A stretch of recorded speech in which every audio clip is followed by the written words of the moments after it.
mare, a day in my life na wala ko'y income, wala pa jud ko'y trabaho, nagpadako lang ko og latbe, wala pa jud gipakaslan, biya, na lang ko oy, hoy wag naman, maawa ka, Ginoo ko. As you can see mga mare, nag-grocery nga pala kami ni Bunso ng kaunti lang. Kaya siyempre, maglalaban na naman nga ang mare nyo for today's video.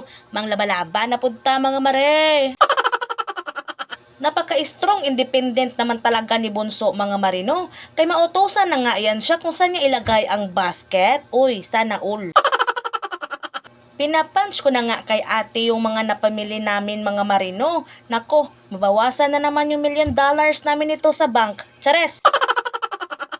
Tinanong ko nga kay ate kung magkano yung paper towel mga marino. Ang mahal na pala ng paper towel tapos pinampunas ng pala yan sa uhog ko. Chares! Inilagay na pala ni ate sa plastic yung napamili ko. O hindi lahat ng pinamili natin nilalagay sa plastic. Yung ibang plastic nasa tabi-tabi mo lang. Chares!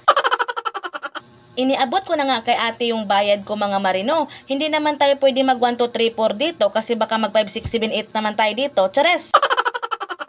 Ipinabit-bit ko na pala kay Bunso yung plastic na magaan mga marino para matuto siyang tumulong sa mas nakakatanda sa kanya. Hindi ko pinapahirapan yung mga anak ko mga marino. Tinuturuan ko lang talaga yung mga anak ko na magandang asal. Baka maya pag lumaki yan sila, nako, wala yan silang alam sa buhay, Ginoo ko. Kagaya ko, 'di ba? Wala din akong kaalam-alam sa buhay ko. Ano ba yan? Pinasabit ko na kay Blossom yung mga napamili namin ni Bunso. Kayang-kaya yan ni Blossom. Yan pa. Kung nga kaya ako ni Blossom, ikaw pa kaya? Chares!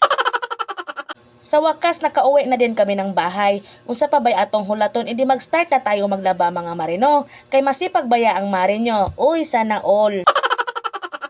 Wala kasi akong sinasayang na oras mga mare.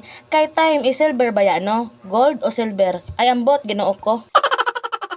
Ang mahalaga ay importante makapaglaba tayo mga marino. Kay lisod pod banimaho tag-angso na Ginoo ko. Yung marin yung marites, sa kadami kong sinabi no, nang hay-hay na di ay ko na marites pa more.